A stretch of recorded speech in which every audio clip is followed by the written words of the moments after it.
towards the Yeah. end. Mhm. Crystal is your gate. Okay, Yeah. very good. So I'm going to use Dorothy's mic just to kind of open the show. Okay. Okay? Okay. All right. Hopefully we don't say the same, have the same thing. Okay. No. Because I always write intro. It's my nature. Okay, stream's going. Okay, you good?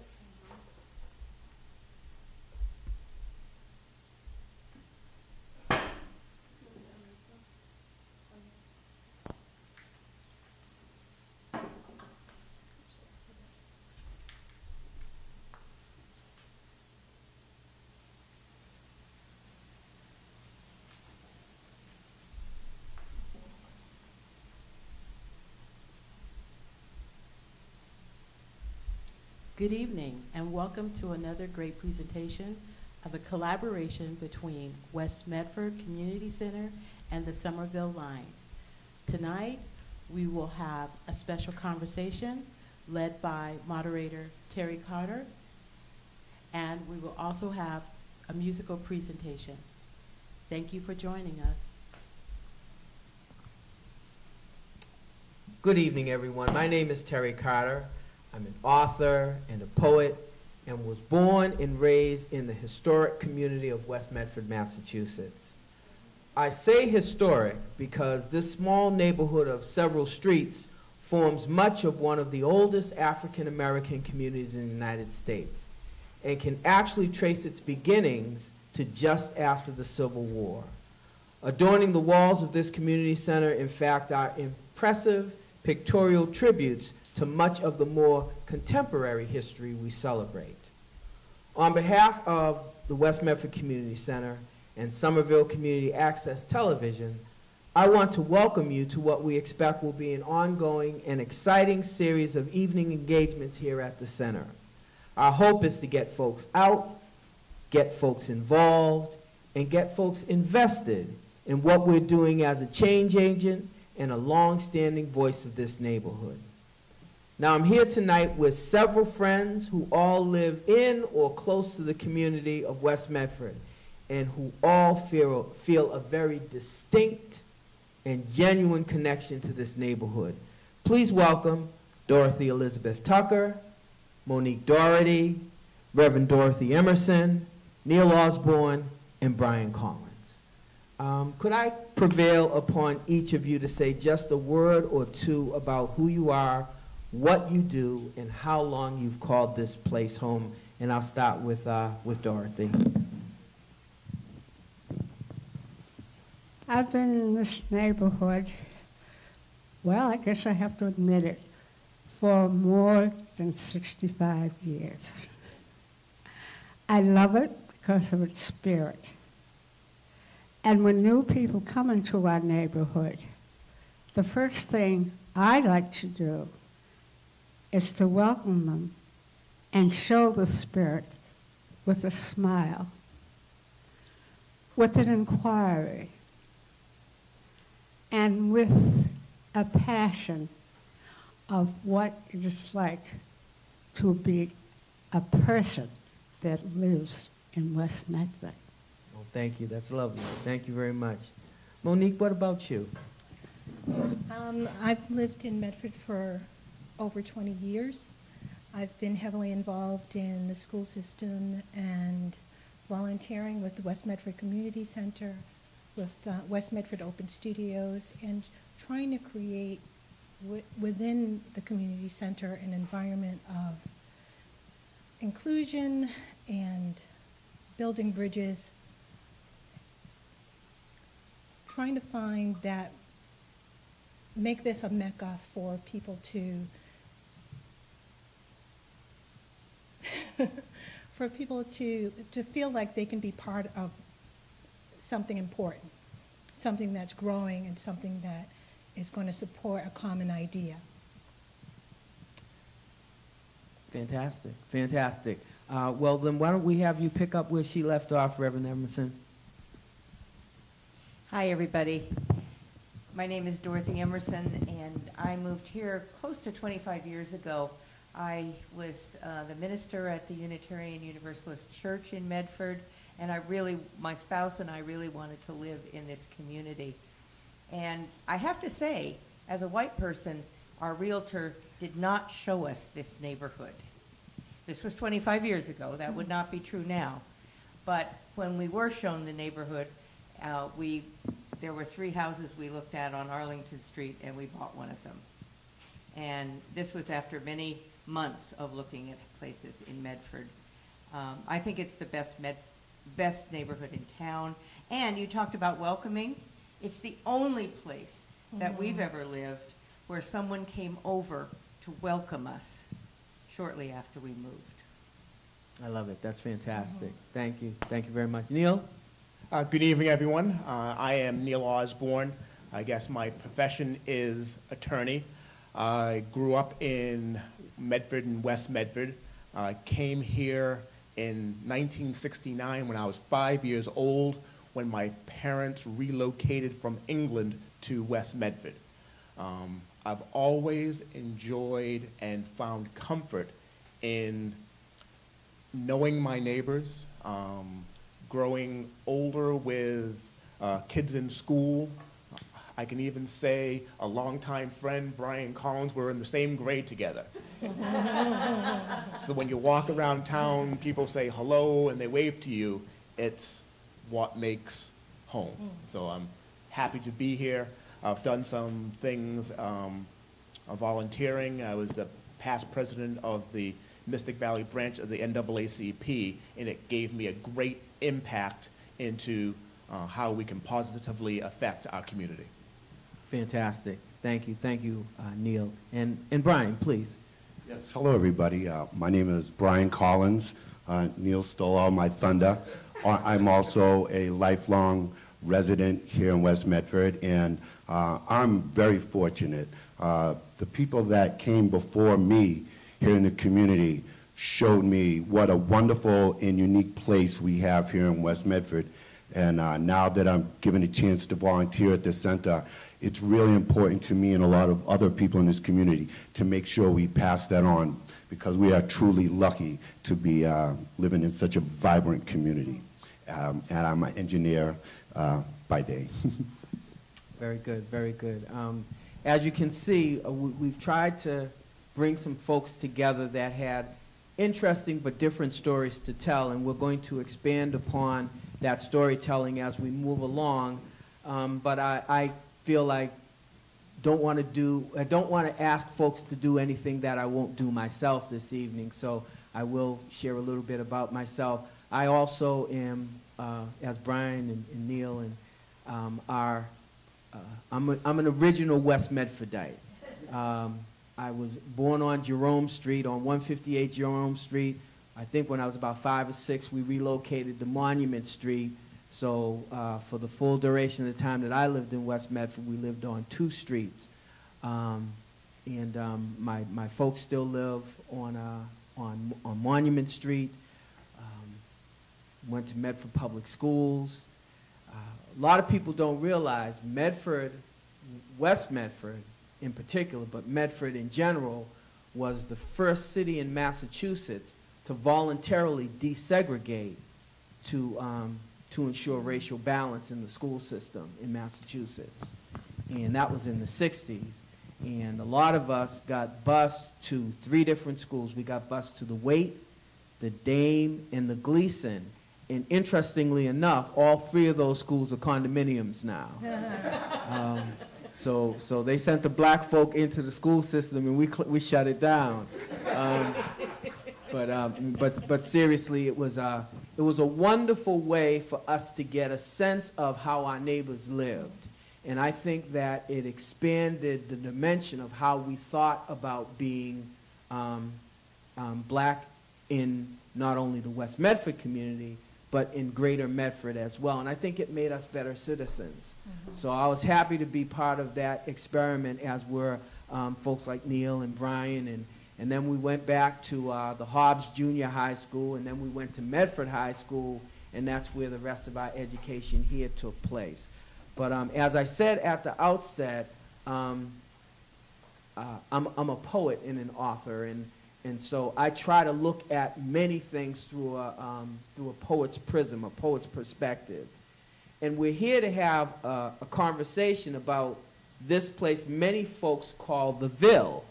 Some say that that's short for the village and represents the real love and the lifelong allegiance that West Medfordites have for this neighborhood, a neighborhood whose dynamics and face is changing literally every day. But I want you to get a sense of the heart of this real love that I'm talking about. So I'm going to share a first piece of poetry with both my friends here and all of you who are experiencing this program, and it's called Ode to the Ville. Hopefully I can do this without making a mess of it. It's about those streets where we laughed and played. It's about that church where our family prayed. It's about that school where we learned it all, and about the park where we played some ball. Every adult knew every child and would light them up for acting wild. Didn't take no disrespect. Seldom did you see neglect. DSS didn't come a-calling. No timeouts, no pit bull maulings. The Ville, where life was a true inkwell. Every clan had a tale to tell. Dark counts kept the mystery of Medford's chocolate history. Riding his bike with papers and files, telling our stories across the miles. Simple pleasures, too many to mention, though here's a few for your attention. Penny candy at the little store, pickles and hot dogs and so much more. Building models and cooking classes at the center where many a good day passes. The soda fountain at Kale's drug shop, a bag of canes and an ice-cold pop. Simple pleasures, too many to mention, a pound of cure and an ounce of prevention. Not to say that we didn't suffer. Even love's not a perfect buffer. Many left the scene for good, but never left the neighborhood. Remember Charlie Tanner, withered away in a tragic manner? Remember Fruit Man? Frank French, folks. Remember Puddin'? Smitty had jokes. Remember Mike Haywood? Funnier still. Suicide's such a bitter pill. Remember Dana, lost and forlorn, and Nellie from the village torn? Young bloods melting away from the scene. Sometimes the Ville could be just a bit mean. Still, the loss of a brother was never the point. The strength of our families made this place the joint. Allowed us to mourn as together we stood without departing the neighborhood. You can take the homeboy out of the Ville, but the voice of his hometown remains in his will. Tom Wolfe said that you couldn't go home. I'm disputing that claim in this little poem. Simple pleasures, too many to mention. Retired well on a government pension. Parents would raise their kids too, in homes they owned, through banks they knew. Sunday sermons with OGP, home at Shiloh, so peaceably. West Medford Baptist, 2 blocks away, we knew that this was the Father's Day. After church, young folk, all migrating to kung fu flicks and roller skating, the Paramount and the Ballaroo. I'd be hanging, what about you? Regulators kept it frosty. Mess with the Ville and it could be costly. Wolf and Witt and Eddie Lockett kept some beatdown in their pocket. Afro-American society at Medford High made us feel free. Ebonettes had jackets too. Serious sisters, a no-joke crew. Love that home in the Mystic Valley. For Lincoln Street, just cut through the alley. Off of Jerome by Humpty Sharp. Leave the sides just a bit off the top.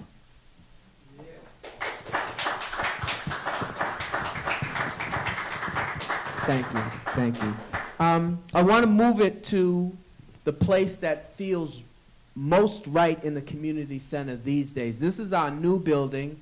We've been in it for about 10 years, and adorning the walls you see so much of the history and culture of what's taken place in West Medford for the last 20 years.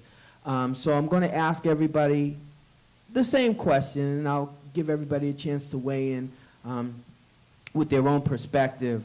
But I'll start with Brian. Brian, talk a little bit about your family's history in this community. So my family was one of the many generations of families that moved to this community.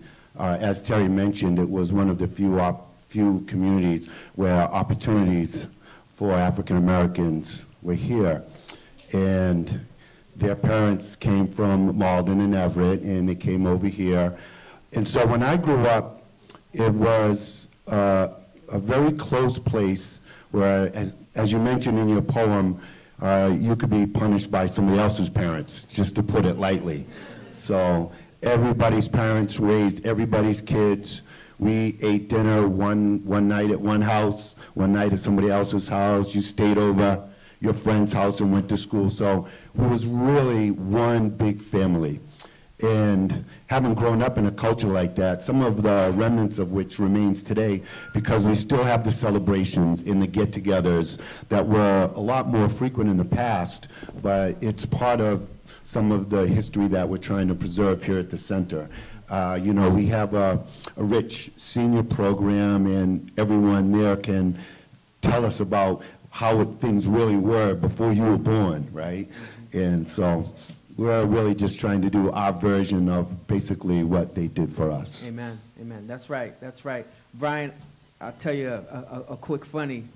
The thing that I remember most about your family, I remember Mrs. Collins, and I remember Johnny, and I remember Mrs. Collins would stand on the porch on the corner of Sharon and Arlington Street, and she'd be, Brian and Mark, time to eat dinner, what do you want, fish or beans? And she was dead serious too, and if you didn't come running, you know, there was gonna be problems. Absolutely. Yeah. So absolutely. yeah, she was a beautiful lady. She was a beautiful lady, and yeah, she was a pillar of the community. Neil, what about you? So I can tell a bit of a immigrant story. My background is from West Indies, even though I was not born there because my parents were both Jamaican.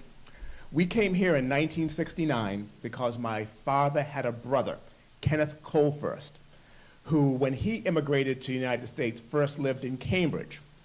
But then there was this wonderful African-American community in West Medford, and he was able to buy a 3-decker over on Sharon Street.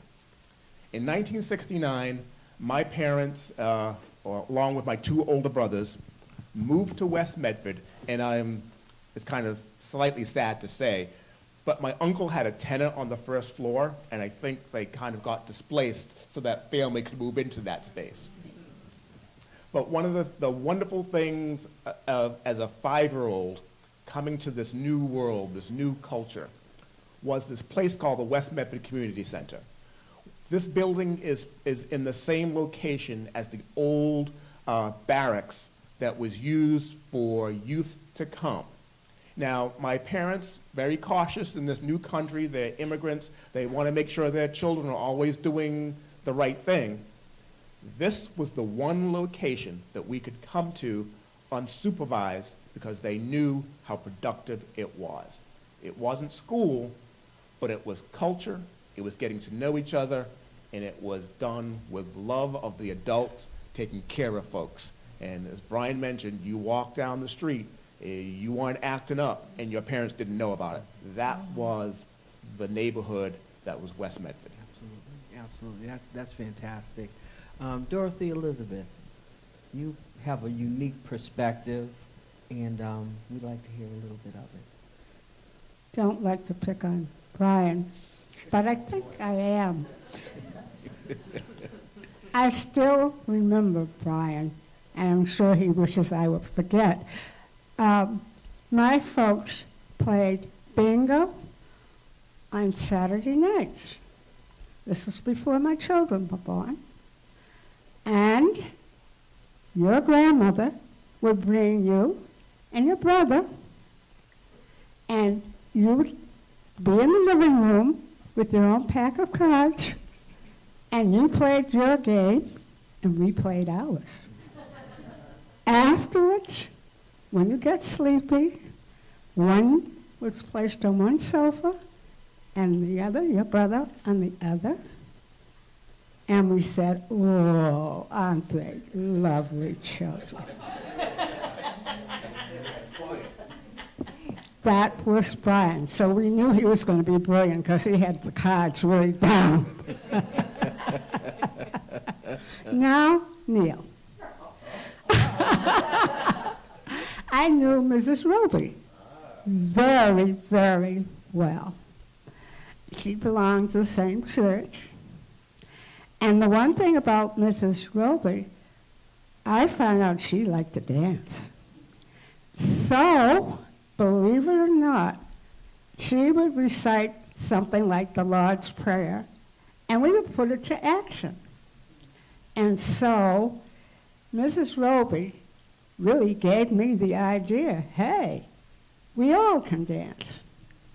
And I've been dancing ever since. Yep. Absolutely.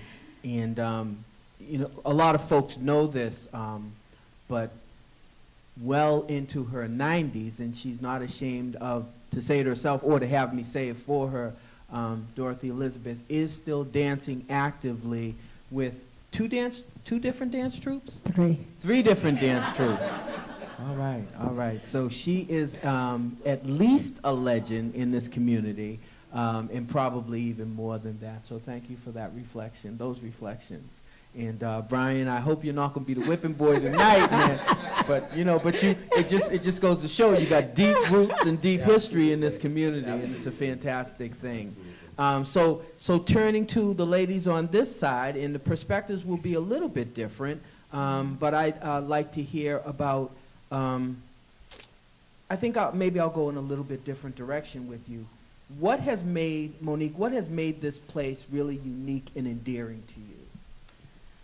Well, I'll tell you, I grew up predominantly in Boston, and I was able to participate in so many different cultural activities, dance and drama, and you didn't have to pay extra for it. You didn't have to drive your kid 10,000 miles to participate in everything. It was included in school. I mean, I did cheerleading and track and volleyball, and had a very fortunate life, I think, compared to what the children are experiencing today. But then my husband and I moved to a town that I shall not name that had very little diversity, unfortunately, and it was a community where people drove to work. They pulled into their garages, and you really didn't see, you didn't really see anybody. There was no neighborhood. So when my girlfriend, Anita Tucker, your daughter-in-law, when we decided to look for a house in a more diverse community, and we did a little research about West Medford and about Medford in general, and it seemed on paper that it would be a wonderful place to be, where there would be a lot of diversity and a lot of opportunities for my children to be around people that may look a little bit like them. So when we moved here to Billerica, I mean, it was just such a huge change. I mean, people, like you were saying, that you got people came and welcomed you to the neighborhood. People baked, there was a basket left brought to my door. People came and welcomed us and just made us feel, it was such a difference compared to having people who you just didn't see, you really didn't know your neighbors, to having this community. And Medford seems to me, while it's a city, while it's a large city, it's a small town. Mm-hmm. Everybody knows everybody. Everybody knows everybody's business. And while I do envy this collective, this family, that Medford, especially West Medford, is. I am so glad that I don't have anybody to tell on me.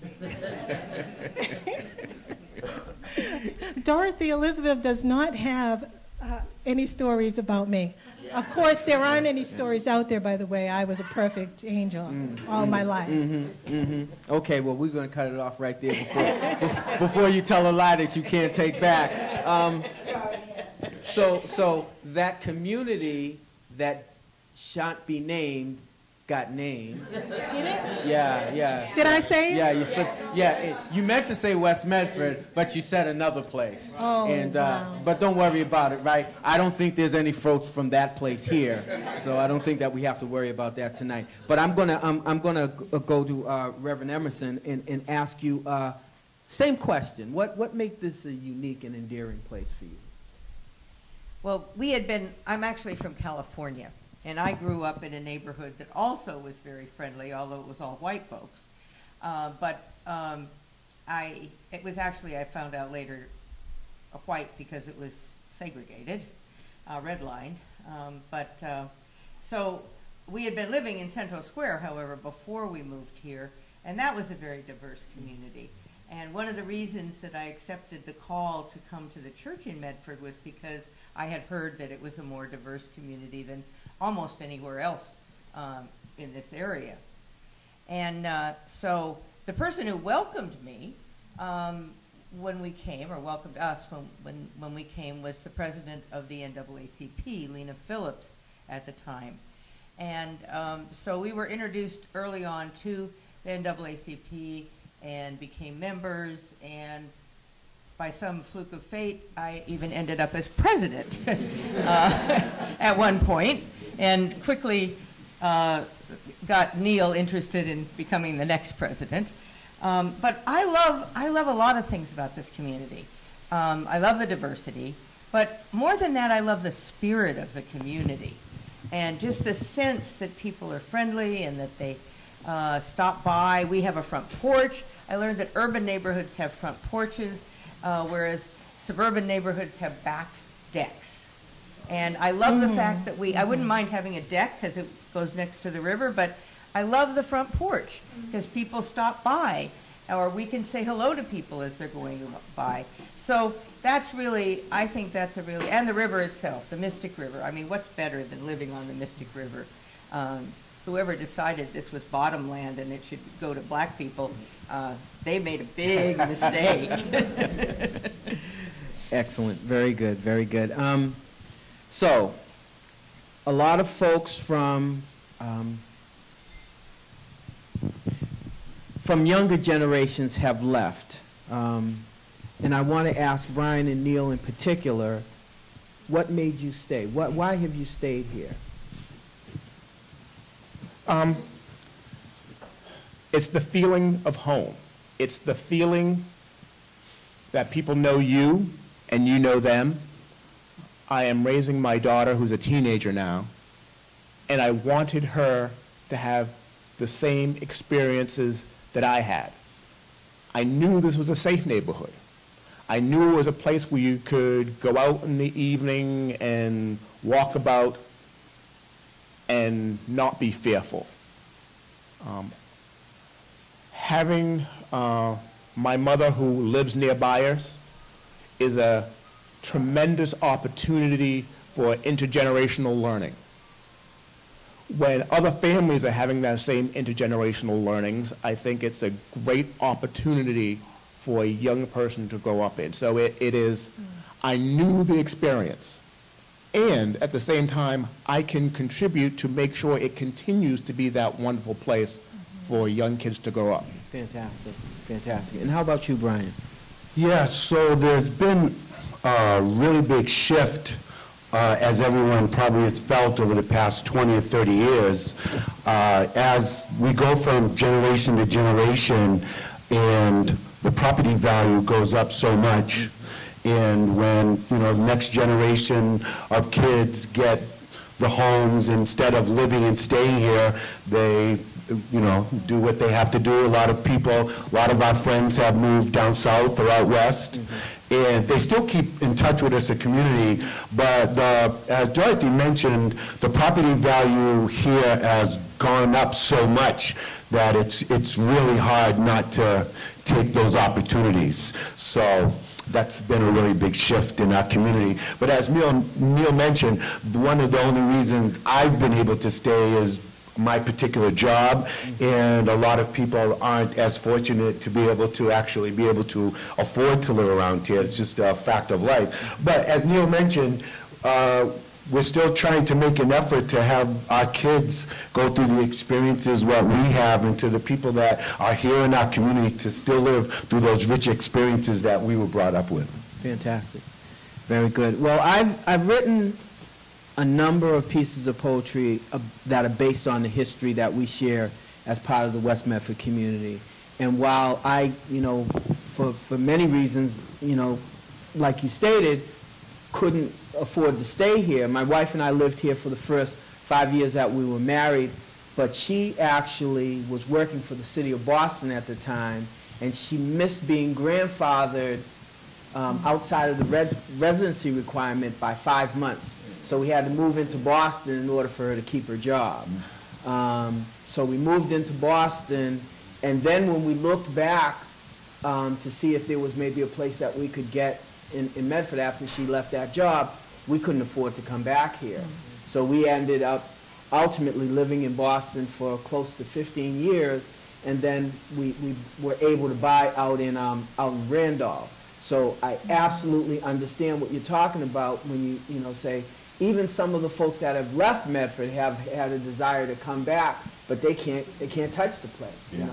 $550,000, $650,000 single family homes. Yeah. It's just too high a measure for some people to come. But one of the things that I think makes this a really unique and endearing place for me, and really is the inspiration for a lot of the writing that I do, is the shoulders that we stand on. The people that molded me, molded you, all of us and one of them certainly is sitting right beside me here, as young people and older adults now, has made a lot of difference in my life. So I want to read a piece called 12 Titans, and it talks a little bit about the kinds of people that have really molded and shaped us as young folks in Medford. So hopefully I'll be able to find it. Oh.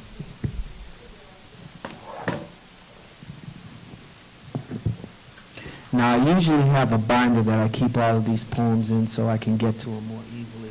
But I forgot the binder. I'm glad I brought books with me. Oh, I brought books with me. Go figure.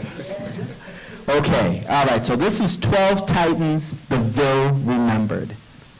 They were our people, the pulpit and the steeple, O.G. Phillips standing strong in God's house at the appointed hour, come to the corner of Holton and Bower. City, state, and community, always a purpose and a plan, an attitude saying, I can. While it counts was that kind of man. Our people, unique and so appealing, a hand-rubbed, sand-finished ceiling, fresh paint on a bedroom wall, new tile in a bathroom stall. Vonnie Carter did it all.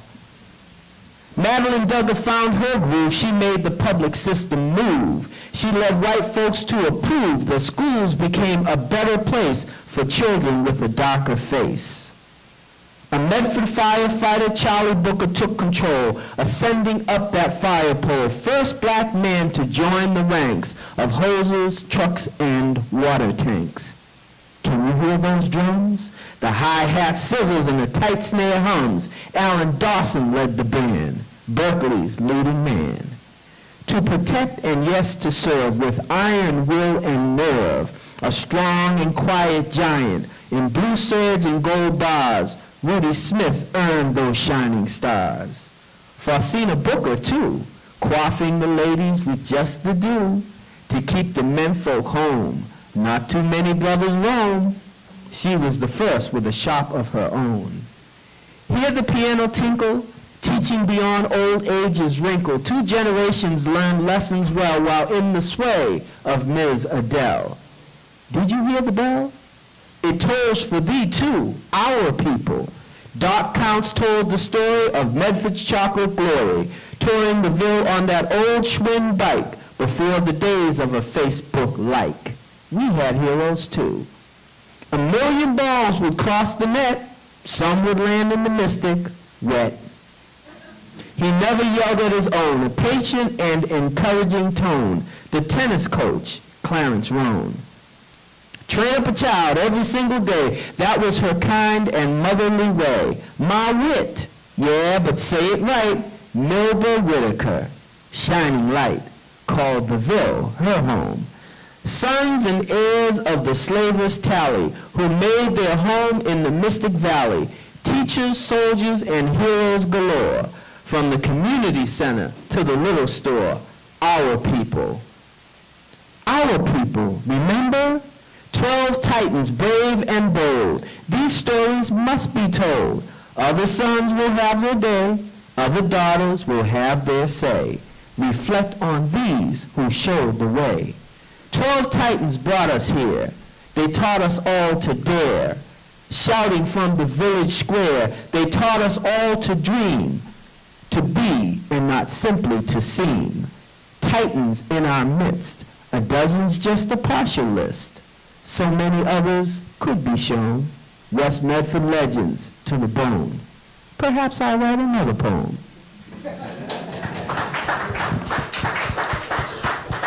Thank you. Thank you. So, you've lived here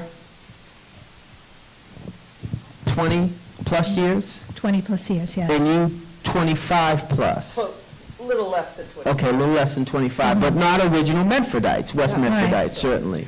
Okay, so I'm told I'm still a transplant. I don't get to call myself a Medfordite yet. that's cold. That's cold, right. But anyways, okay, so your impressions after living here for 20 plus years? Well, as I said before, I think it's a wonderful community. I am sorry that the values have gone up so much that a lot of times families, children can't buy the homes, or like you, left and can't. But that does seem to be the way the world goes.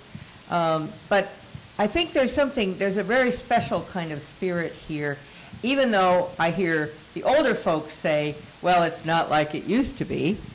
But I think that the community center is one of those places that's trying to make it more like it used to be than it would be without the community center. So this is really an important place, and a lot of different groups come here, and that's just really, really something that makes it special. There's also a special spirit in Medford altogether. In the 25 years we've been here, the arts community has grown. As a lesbian, there's more and more people of all different types here, sexual orientations, gender identities, and there's a welcoming feeling. I in being here have I ever felt rejected, and I've always felt very welcomed by everyone of all colors and types of people. That's special. And as we get older and we think about retiring and maybe moving someplace warmer like California, I think I will give up so much leaving here. And I'm sorry about that, but I want to be warm for one winter. Warm is good. Warm is good. How about you, Monique? Well, I have 3 sons, and I've been fortunate enough to raise them mostly here. My eldest son was in the 6th grade when we moved to Medford, and they get to share in this rich environment. I felt immediately, even though I joke about being considered a transplant, I have to say this community center has really welcomed me, especially the seniors. They've made me feel like I was a relative, like my extended family. So I'm really thankful for that. And my youngest son was able to, the community center hasn't been here that long for my kids. Mhm. So my youngest son, who's 21, participated in the after-school program here. And when I hear stories from the seniors about the clubs that they had and the parties that they had here, and you feel it. You know, you feel that sense of community, that love, that bond. And I just admire that. And I feel, even to get a little taste of it, to be a little part of it, I love that. Amen. Amen. So I'm gonna digress for just a second, but actually I'm doing this because of something that you said, and Brian and Neil can certainly attest to this. In the old Army barracks that used to sit on this spot and was here up until roughly 10 years ago, this part of the footprint was the kitchen. Mm-hmm. There was a kitchen in the back door, and in the kitchen, Mr. Tyner, Charlie Tyner, taught a cooking class. And in that cooking class, I learned how to make spaghetti. I essentially learned how to boil water. Because what Charlie said, he said, if you can't boil water, you're never going to be able to cook nothing, son. So, and then downstairs, because it actually was scooped out and it had a basement, we played pool and ping pong. But us younger kids always had to wait for the older kids to get off the tables before we could actually play. But in the back end of the downstairs, they had a couple of little rooms, and in that little room, they had a modeling class. And we used to build those models that come in the cardboard boxes. We paint them and sniff all of those fumes and leave half high. But that's another story for another time. But the thing about it is that in the community center, if your parents didn't know where you were in one of two places. You were either in this building or you were across the street at Douglas Park. There weren't a whole lot of other options, and we didn't want for there to be. It was really, really home, and it's a beautiful thing to be able to call a place home. You can live in a house, okay? You can reside in a house, but you can only live in a home. And it was just a beautiful thing to have homes here in West Medford that that we've all grown so attached to.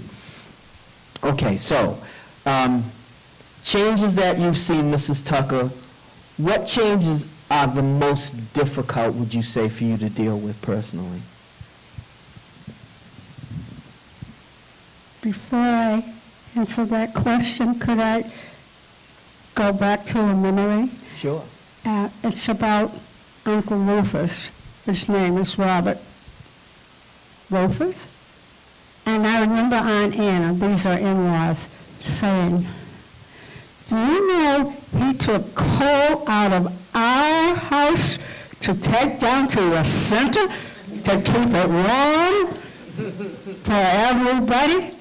And I said, were you angry? Indeed I was. But anyways, that memory just came as you talk about. Now the question. The question was, you've seen changes, change. yes. And I would ask you which changes that you've seen have been most difficult for you to deal with. Well, the change, I think, is the attitude that bothers me a little bit. We are trying so very hard to keep the center going and growing. And I feel that because some of the generations have taken the center for granted because they always had beautiful experiences here. And as children, not quite the responsibility.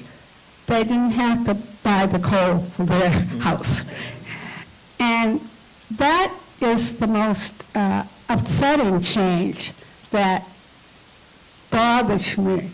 How can we get people to realize that center is for everybody And everybody that comes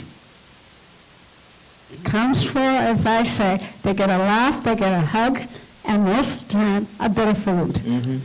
So what more can we ask?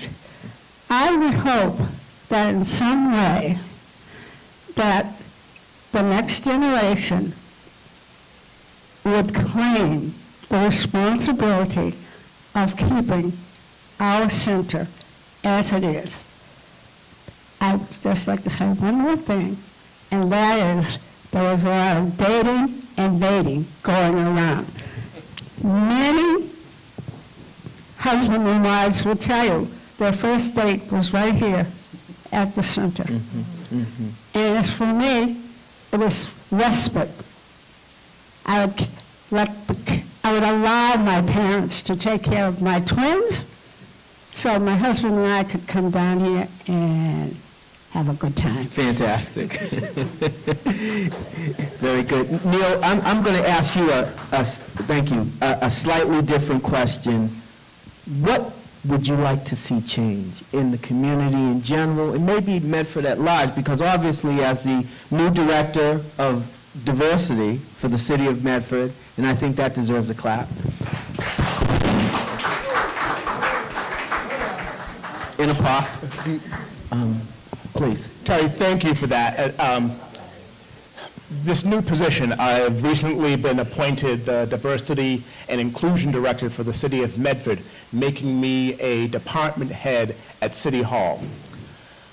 Growing up in this community, there was always that challenge that City Hall, when you went there, didn't meet or satisfy the needs of a diverse community. And a lot of people did a lot of work in order for there to be an opportunity for someone like Neil Osborne to be in a position to take on a role as a department head in City Hall. So the community that was here continued to work together to support opportunities when people are running for public office, directly leads to the opportunity where we can have a greater voice at City Hall. Now, I'll be trying to actually answer the question that you asked, which was, what would I like to see happen in the future? When the center got rebuilt about 10 years ago, there was a bigger effort to make it more useful to not just West Medford folks, but all of Medford. And I think it's important that we are an inclusive community, that others in other parts of the city can see what's special happening in this building, because the building is not what's important. It's the interactions that take place in this building. The pictures or individuals on the wall, they're the pillars of the community which hold up the spirit of this building. It's what makes it special as a young man growing up. There were examples of adults, even older young people in the community. Terry Carter is a perfect example. He was a few years ahead of us. He was doing great things, and we're so thankful of his ability to write and present, to preserve this wonderful history in such a wonderful way. He is an absolute jewel to us, and we are thankful that he has that spirit and can bring it back to us. I hope there's more jewels in this community and they come out in the future. I think there are. And I thank you very much for that high compliment that you pay me. Brian, I definitely would like to have you weigh in on what would you like to see change? What I would like to see change is basically what has actually been changing over the past few years. As Terry just mentioned, before 10 years ago, our beloved community center was just basically an empty lot. And a lot of us that grew up in the community certainly felt like something was missing in all of us. And if it wasn't for a special group of people in our community, we really wouldn't be sitting here today. So that is really what started off all the chain of events that led us to be here to this day. The seniors helped us get our community center back. People started getting involved in the community once again. And new people that didn't even probably know about the community center started to get involved. We start to get well-staffed. We have a director now. We have 2 directors now. We have a senior program. We have an after-school program. We have a robust board of directors that changes every year, that set new goals and, set about trying to achieve them. So the changes I would like to see are those changes keep happening, because at the trajectory we're going to do a lot more good things here at the community center, not unlike what we're having here today. Fantastic. Thank you. Thank you very much. For me, if I can, be so bold as to answer the question, I would like, the one thing that I would like to see change is the one thing that I know I can't keep from changing, and that's watching people pass on. The hardest job I have as a director of elder services at the community center is watching our people, pass away. And I get asked from time to time to write poetry for going home celebrations. As we, get ready to, close out our evening, I want to share a piece that honors one of the great women of the Ville, the late Dolores Harris, and it's called I Did the Best I Could. And I want to encourage everyone, we're here till 10 o'clock because we've got 2 pieces to our program, and this is the words piece, but we're also going to have a musical piece, and we have a wonderful artist in the house who's going to play and sing and bring a lot of joy to the circumstance. So please, if you can, if your bedtime can be stretched a little bit and will allow you to, please stay with us and join us as Rick Sobert brings his wonderful musical talents to the West Medford Community Center for the very first time. So I want to read this piece, I Did the Best I Could, for you, and we'll have a few more comments, and then we're going to take a break so that we can rearrange things a little bit for the musical program, and then we're going to get on with the festivities. So I did the best I could.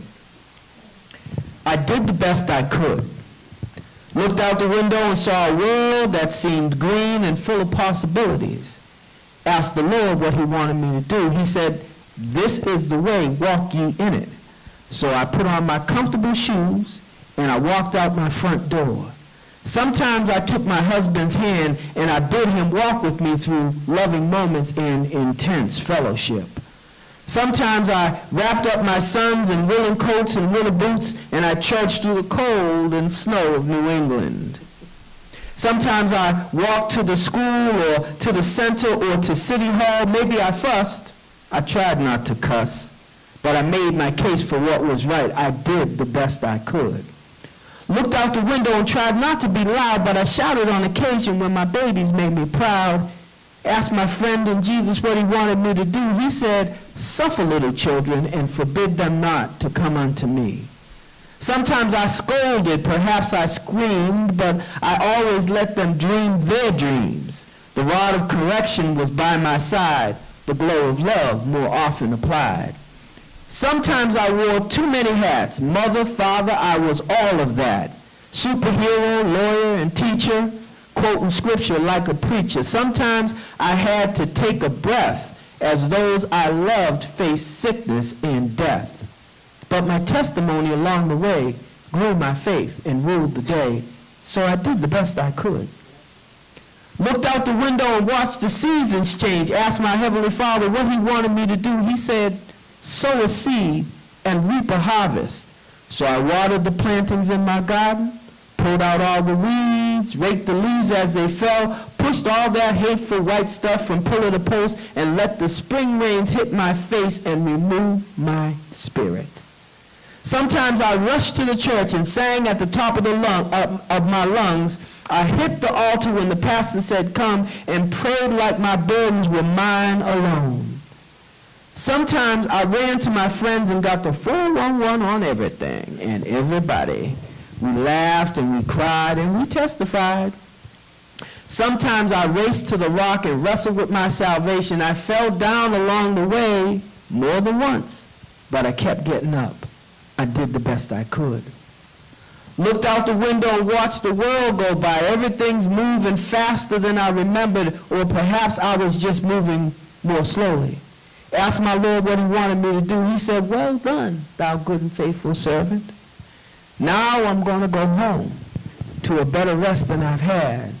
These latter days have left me tired and weary. Now I'm going to see my Jesus, to sit at his right hand at his table of bounty. I'm going to sip on that milk and honey and see all them cattle on those 1,000 hills. Now I'm going to find my dearly departed. I lost a lot of folks along my journey's road. I won't be lonely and I won't be alone. They've been waiting, anticipating, commiserating. So don't look out the window for me, not on Harvard Ave or Jerome, not at Jim and Ada's, not at Shiloh, Duggar Park or the Center, not at Shore Drug or the Little Store, Johnny's or Faustina's. I won't be coming around the mountain, round the campfire, or round the corner. Song poet said, I love you still, and I always will. I bid a fond farewell to the Ville. I asked the Lord what he wanted me to do. He said, just tell them all I sent for you. Gotta go now. Smile for a sister, and please don't cry. Shut the window tight, and I'll see you all by and by. I couldn't do it all, but I did the best I could. Thank you. Thank you. Thank you.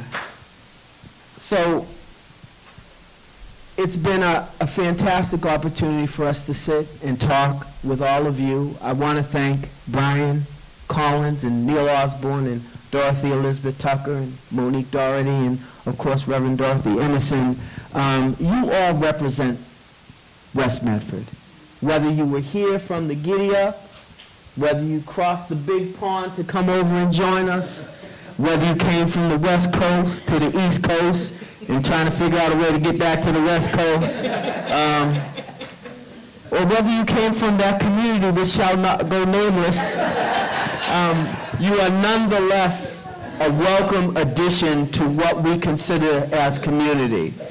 I'd like to take this opportunity to thank Bill Hager, the Executive Director of the Community Center. His vision has brought so much to fruition here at the Community Center in tandem with the Board of Directors, presided over ably by Brian Collins. I'd like to thank the folks from Somerville Community Access Television for the broadcast, the Medford Arts Council, Tufts University Neighborhood Services Fund, and the Massachusetts Cultural Council for their support of this ongoing effort to inform and entertain. So now we're going to take a brief pause, and then we'll be back with the very talented Rick Silbert and the musical portion of tonight's program. On behalf of my panel, I just want to say thank you and good evening. Thank you, Terry. Thank you, Terry. Thank you.